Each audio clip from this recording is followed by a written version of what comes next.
چلے اسی تنخواہ میں سے جب بندہ بڑے بیٹے کی شادی کر کے بہو بیاہ کے لے آئے تو پھر بھی کام چلتا ہے.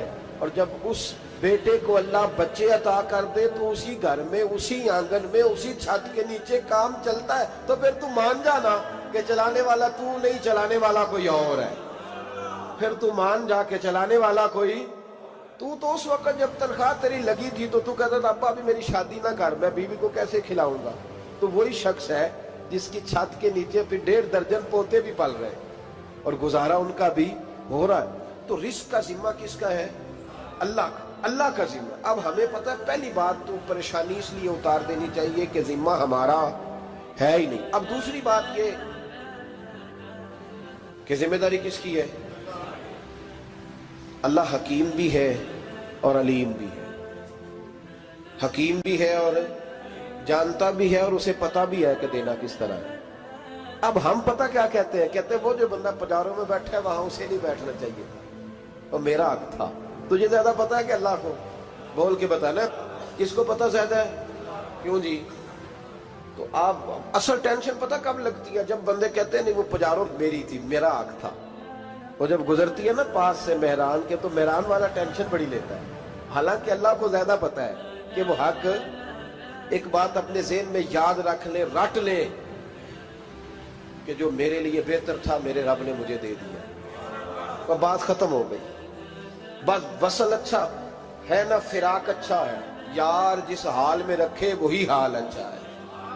بس جو میرے حق میں بہتر تھا میرے رب نے مجھے. مسئلہ یہ ہے کہ تو اس پہ راضی ہونے کو تیار نہیں. حضرت علی کرم اللہ تعالیٰ وجہ الکریم نے میرے نبی پاک کی ایک حدیث بیان کی ہے، اور جناب علی جب یہ حدیث بیان کیا کرتے تھے تو حضرت مجاہد فرماتے ہیں یوں لگتا تھا کہ جیسے حضرت علی ہمیں ہر پریشانی سے نکال رہے ہیں. مولا علی شیر خدا رضی اللہ تعالیٰ عنہ فرماتے ہیں کہ مجھے میرے نبی پاک صلی اللہ علیہ وسلم نے ایک طریقہ دیا تھا ٹینشن فری ہونے کا. آپ فرماتے ہیں مجھے تو بڑا راس آیا ہے، تم بھی اگر کر لو گے تو تمہیں بھی فائدہ دے گا. کہا وہ کیا؟ حضرت علی کہنے لگے محبوب علیہ السلام نے فرمایا تھا لوگوں تم اللہ کے دیے ہوئے تھوڑے رزق پہ راضی ہو جاؤ، وہ تمہاری تھوڑی عبادت سے تم سے راضی ہو جایا کرے گا. بس تم 2 نفل بھی پڑھو گے تو اللہ راضی ہو جائے گا. تم 1 رکوع بھی سویرے اٹھ کے پڑھو گے تو وہ راضی ہو جائے گا.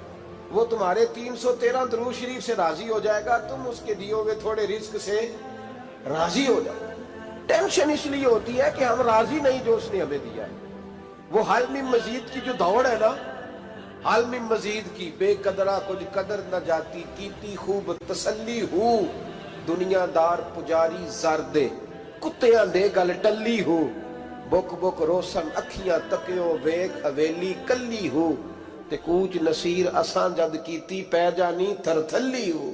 تو یاد رکھیں یہ جو ہے نا مصیبت کے مال آ کیوں نہیں رہا، وہ سامنے والا پلاٹ میرے گھر کے سامنے ہے گھر کے سامنے، پر رجسٹری میرے نام کیوں نہیں. یہ مصیبت سانس نہیں لینے دیتی.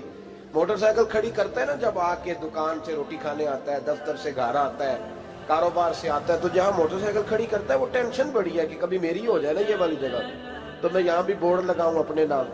اس نے مالی پریشانی پیدا کی. تو جس حال میں ہے، کیونکہ تو نے اپنا یہ حال خود نہیں بنایا، جس نے بنایا ہے وہ بڑا بہتر جانتا تھا کہ تو اسی حال میں اسے اچھا لگتا ہے. تو اسے اسی حال میں. ایک بزرگ تھے تو ان کی طبیعت بڑی علیل ہو گئی، بیمار ہو گئے، تو اللہ نے آزمائش دی تو کیڑے پڑ گئے وجود میں. ایک کیڑا یہاں سے کھا رہا تھا، اللہ والے بڑے راضی رہتے ہیں اس کی رضا پہ. تو کیڑا یہاں کھا رہا تھا تو نیچے گر گیا، تو بابا جی نے اٹھا کے پھر وہاں رکھ لیا. کہنے لگے جب اس نے تیری ڈیوٹی مجھے کھانے کی لگائی ہے تو میں اس بات پہ راضی ہوں، تو نیچے کیوں گرتا ہے؟ بٹ ٹھیک ہے کھا، جب اس نے تجھے ڈیوٹی جو تیری لگائی. سالبہ بن عبد الرحمن ایک صحابی تھے، سالبہ غالباً نبی پاک صلی اللہ علیہ وسلم کی خدمت میں آئے. کہنے لگے یا رسول اللہ صلی اللہ علیہ وسلم غربت بڑی ہے، میرے لیے دعا کریں اللہ زیادہ مال دے. تو محبوب صلی اللہ علیہ وسلم نے فرمایا تو جس حال میں اچھا ہے وہ تیرے لیے بہتر ہے، جس میں تو ہے وہی حال تیرے لیے. مشکل ہے نا یہ جواب سننا. کہتے پیر صاحب فلاں جگہ سے تویز آیا، وہاں تو وارے نے آرے ہو گئے، تو آپ کے ہاں. تو میں کہتا ہوں یہ تویز دینے والا اگر تویز دے کے امیر بناتا ہے تو پہلے خود کیوں نہیں بنتا؟ یہ خود تو 150 کا تویز بیچ رہا ہے، اپنی بیچارے کی حالت یہ ہے. اگر اتنا ہی تویز اس کا چلتا ہوتا تو پہلے 5 ٹیوب پجارو اس کے دروازے پہ کھڑی ہوتی. عجیب چکر ہے اور عجیب جگہ لوگ الجھ گئے، سمجھتے ہی نہیں بات کو. یا رسول اللہ صلی اللہ علیہ وسلم دعا کر دے تو محبوب نے کیا فرمایا؟ فرمایا تو جس حال میں ہے نا وہ حال تیرے لیے بہتر ہے، اسی میں رہ. کہ نہیں حضور دعا کرے. فرمایا سال بعد تو باز آ جا. حضور دعا کرے. فرمایا تو باز آ جا. 2-3 دفعہ کا ضد کی. محبوب نے فرمایا جا پھر اللہ تجھے زیادہ پیسے دے گا. چند بکریاں خریدی، اتنی برکت ہوئی کہ بکریوں کے ریوڑ بن گئے. پھر کچھ بکریاں بیچ کے گائے خرید لی، ان کے بھی ریوڑ ہو گئے. پھر کچھ اونٹ اونٹنیاں لے لی، ریوڑ ہی ریوڑ. پہلے 5 وقت مسجد میں آتے تھے، اب فجر اور عشاء رہ گئی. پھر مال زیادہ ہوا تو مدینے شہر میں کوئی جگہ ہی نہیں، مدینے سے باہر حویلی خریدی. پھر جمعہ ہی رہ گیا. جمعے کے جمعے آتے زکوٰۃ کا حکم آیا. میرے نبی کریم علیہ السلام نے حضرت ابو ہریرہ کو بھیجا. فرمایا جا اسے کہہ تیری زکوٰۃ بنتی ہے 2.5%. 10 کروڑ روپیہ ہو تو کتنی زکوٰۃ بنتی؟ بھئی 1 کروڑ کی 2.5 لاکھ ہوئی نا، تو 10 کروڑ کی کتنی ہوئی؟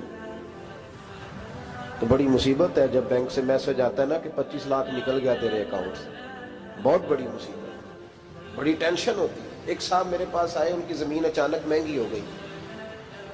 اچانک پہلے کچھ 15-16 لاکھ کی ایکڑ زمین تھی، پھر وہ کروڑ کی ہو گئی. تو میرے پاس آئے، کہنے لگے وہ 10 کروڑ روپے بنتے ہیں تو زکوٰۃ. تو میں نے کہا آپ نے کیا کیا؟ ذری زمین پہ عشر آتا ہے، اس پہ زکوٰۃ نہیں آتی، تو آپ نے کیا کیا؟ کہنے لگے وہ کچھ سوسائٹی کے رول کے مطابق میں نے فائلیں وغیرہ لے لی ہیں، اب میں نا کبھی موقع آئے گا تو ان کو بیچوں گا. تو میں نے کہا اب تو آپ کا یہ مال ہو گیا بزنس کا، تو اب تو اس پہ زکوٰۃ آئے گی. 10 کروڑ پہ جب 25 لاکھ سنا تو کہنے لگے فوراً دینی پڑتی ہے کہ تھوڑی تھوڑی سے بھی کام چل جاتا ہے. تو میں ان کا چہرہ دیکھنے لگا. میں نے کہا نہیں وہ تو آپ کو پتا ہے. ویسے حضرت عمر فرمایا کرتے تھے بانٹ کے نہ دو، کوشش کرو کسی ایک کوئی دو، چلو کسی کا تو کچھ بن جائے. تو ایک کوئی دینی چاہیے. کہنے لگے تو مطلب یہ ایسا ہی حکم ہے؟ میں نے کہا آپ کسی اور سے تحقیق کر لیں. اب یہ بھائی لیتے وقت نہیں تجھے ٹینشن ہوئی کہ 15 لاکھ کا کروڑ ہو گیا تو اس وقت ہی تو نے کہا کہ یا اللہ. تو یہ کیسی سوچ ہے مسلمان؟ کس طرح کا اس کا؟ ہمارے ہاں جب کسی آدمی پہ حالات خراب ہوتے ہیں نا تو سب سے پہلے وہ اس طرح کرتا ہے کہ جو میں کہیں اللہ کے رستے میں دیتا ہوں پہلے اسے بند کروں. جس رستے تجھے آ رہا تھا پہلے تو نے وہ رستہ بلاک کیا. حضرت اسماء بنت ابی بکر صدیق کہتی ہیں میں حضور کو مسجد کے لیے، ادارے کے لیے، صحابہ صفہ کے لیے کچھ دے رہی تھی تو میں نے گننا شروع کیا تو حضور مسکرانے لگے. حضور مسکراتے کیوں ہیں؟ تو فرماتے لگی، محبوب فرمانے لگے اسماء اللہ کے رستے میں گن گن کے نہ دیا کر، ورنہ وہ بھی تجھے گن گن کے دے گا. تو اس کے رستے میں بے حساب دے، وہ بھی تجھے بے حساب ہی عطا فرمائے. لیکن پہلے یہ والا پہلے دروازہ بند کرو، یہاں سے پیسے ختم ہو رہے ہیں.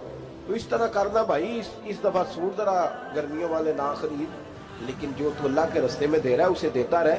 لیکن ہم اپنا نقصان کرتے ہیں، زیادتی کرتے ہیں اپنے ساتھ. میں نے آپ کو پہلے بھی بتایا تھا پیار کی بولی ہے، پھر بولتا ہوں.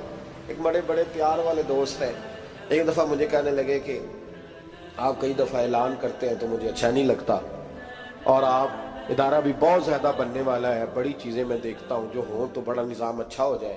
آپ دعا کریں اللہ مجھے پیسے دے تو میں بڑے سارے خرچ کروں گا اس کے رستے میں. تو میں نے کہا یا اللہ اسے 10 کروڑ دے، یہ 9.5 کروڑ تیرے رستے میں دے دے گا. تو چپ کر گیا، جس طرح آپ نہیں کر گئے سارے، چپ کر گیا وہ بھی. اس نے کہا جی نہیں جی انشاءاللہ کریں گے. تو میں کیا بھلیا جی تے دعا پہ ہوں دیا، ابھی تو وہ آئیں گے تو تب دیکھی جائے گی. تو یہیں اڑ گیا ہے. یعنی 9.5 کروڑ اللہ کے رستے میں خرچ کرنے کی دعا پہ بھی آمین کوئی نہیں کہتا کہ چلو آمین ہی کہہ دے. تو میں کہا تینوں تے 50 لاکھ بچتا سی پیا، لیکن تو اس سودے پہ تیار ہے. جب یہ سوچ ہوتی ہے، یہ غلط سوچ ہے. یہ بات تو اگر تے مسکرانے والی، لیکن یہ سوچ صحیح نہیں. حضرت عثمان غنی رضی اللہ تعالیٰ عنہ کہتے ہیں جس وقت نبی پاک صلی اللہ علیہ وسلم نے اعلان کیا نا جنگ کے موقع پر کہ 800 سپاہیوں کا خرچہ چاہیے، کہتے ہیں میرے پاس 600 کا تھا. یہاں ایک روایت میں حضور نے 1000 کا اعلان کیا تو میرے پاس 800 کا تھا. جب 2-3 دفعہ نبی پاک نے اعلان کیا تو کہتے ہیں میں نے کھڑے ہو کے کہا یا رسول اللہ پورا 800 کی طرف سے. کہتے میں نے 200 سپاہی کا خرچہ ادھار اٹھایا لیکن پورے 2 مہینے نہیں گزرے تھے، رب کریم نے مجھے کئی گنا کر کے پیسے واپس عطا فرما دیے۔ پر بات تو یہ ہے کہ تیری وہاں لو لگی ہو، تو تجارت کرتا ہے ان لوگوں کے ساتھ جو کیا دے سکتے۔ تو سالبہ کے پاس حضور نے پیغام بھیجا، پہلے تو کہا تیرے لیے بہتر نہیں مال، جب اصرار کیا تو بڑی برکت ہو گئی، بڑا آیا تو فرمایا زکوٰۃ دے، 2.5 زکوٰۃ ہے۔ اب جب سوچا کہ 5 اونٹوں پہ ایک بکری جائے گی اور بڑا سارا مجھے دینا پڑے گا، اب جب غور کیا تو یہ تو نہ کہا کہ میں نہیں دیتا۔ حضرت ابو ہریرہ سے کہنے لگے نبی کریم علیہ السلام کی خدمت میں عرض کرنا کہ میں خود آؤں گا۔ حضرت ابو ہریرہ نے آ کے عرض کی یا رسول اللہ صلی اللہ تعالی علیہ وسلم، حضور وہ کہتے تھے میں خود آؤں گا، تو کہتے ہیں محبوب نے ٹھنڈی سانس لی، فرمایا اسے کہا تھا کہ تیرے لیے مال بہتر نہیں، اب ہلاک ہو گیا، ہائے افسوس ہلاک ہو گیا۔ ان کو بھی تھوڑی دیر کے بعد احساس ہوا کہ یہ میں نے کیا کیا، نبی پاک کوئی کہہ دیا نہیں ہے، حضور کو کہہ دیا بعد میں آؤں گا۔ اب دوڑے آئے، عرض کی حضور میں سارا کچھ لے کے آئے ہوں، قبول کر لیں۔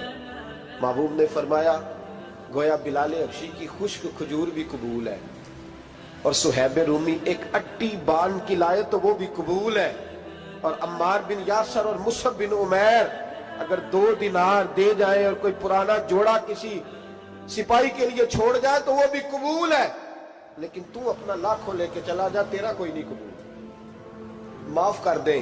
فرمایا جا معاف کیا، پر پیسے لے کے نہ آنا۔ اگلے سال پھر آئے، بندے ہوئے ہاتھ ہیں، محبوبہ میں دولت کا کیا کروں، آگ لگانی ہے، قبول کر لیں۔ فرمایا تو لے جا، تیرا نہیں قبول، گرا جو ان کی نگاہ سے وہ سنبھل نہیں سکتا۔ حضور نے وصال ظاہری کیا تو جناب صدیق اکبر کے پاس آئے، لاکھوں کا مال، ابو بکر قبول کر لو، تو جناب صدیق اکبر کہنے لگے اس کا کر لو جس کا نبی نے نہیں کیا، چل جا کوئی نہیں چاہیے۔ حضرت عمر کے زمانے میں قحط پڑ گیا، بارشیں نہیں ہوتی، غلہ نہیں ملتا، حالات خراب ہے، مالی طور پہ بحران آ گیا، غربتیں، مجبوریاں، تکلیفیں، آ کے روئے، عمر میرا قبول کر لو، مجھے معافی تو مل گئی تھی نا۔ فرمایا معافی اپنی جگہ پہ، پر جس کا مصطفیٰ نے قبول نہیں کیا۔ بہت سارے لوگوں کو پتہ ہی نہیں کہ ان کا قبول ہی نہیں ہوا، اور وہ الجھے ہوئے، انہیں خبر ہی نہیں کہ اصل بات کیا ہے۔ فرمایا جس کا مصطفیٰ کریم نے قبول نہیں کیا، اب ہیرے اور جواہرات بھی لے کے آئے تو بھوکے مریں گے، پر اس کا قبول، اس بات پہ راضی رہو، اس حال میں اللہ نے رکھا ہوا، اس حال میں راضی رہو۔ جو مصیبت ہے نا دیکھنی کہ وہ بھی میرے پاس، تمہیں کیا پتا، کبھی پوچھ تو صحیح اس سے وہ کس مصیبت کا شکار ہے، جو مالی طور پہ بڑا امیر ہے، تو اس کی طرف دیکھ کے اپنا دل برا کرتا ہے۔ بس جس حال میں رب نے رکھا ہے اس حال میں رہ۔ حضرت عثمان غنی کے زمانے میں تو وہ وصال کر گئے، لیکن بھائی تو جس حال میں تیرا رب تجھے رکھتا ہے اس حال میں رہ، تیری مالی پریشانیاں ختم ہو جائیں۔ میں نے پہلے بھی شاید آپ کو ایک دفعہ کہا تھا، میں تعلیم سے فارغ ہوا تو میرے ایک استاد اور میرے کچھ دوست کہنے لگے افریقہ آ جائیں آپ، وہاں بہت بڑا ادارہ ہے، اس کو چلائیں، اس کو سنبھالیں۔ میری والدہ سے میں نے کہا، کچھ طبیعت ہوتی ہے نا انسان کی، میرا بھی دل لگ گیا۔ میری اماں پڑھی نہیں تھی لیکن اللہ نے دانائی بڑی عطا فرمائی تھی، حکمت بڑی تھی، سیانی بڑی تھی۔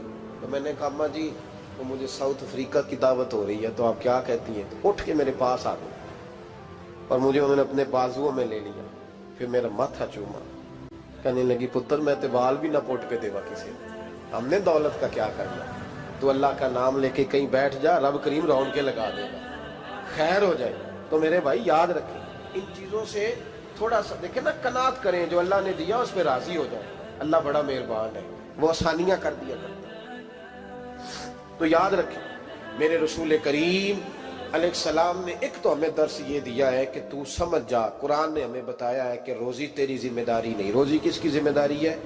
اللہ کی۔ اور دوسری بات یہ کہ جو اللہ نے تمہیں دیا ہے اس پہ تو راضی ہو جا، تیری مالی پریشانیاں ختم ہو جائیں۔ اور پھر حضور صلی اللہ علیہ وسلم نے فرمایا مذہبی طور پر جب دیکھو تو آگے دیکھو، اور دنیاوی طور پر جب دیکھو تو پیچھے دیکھو، پریشانی ختم ہوگی۔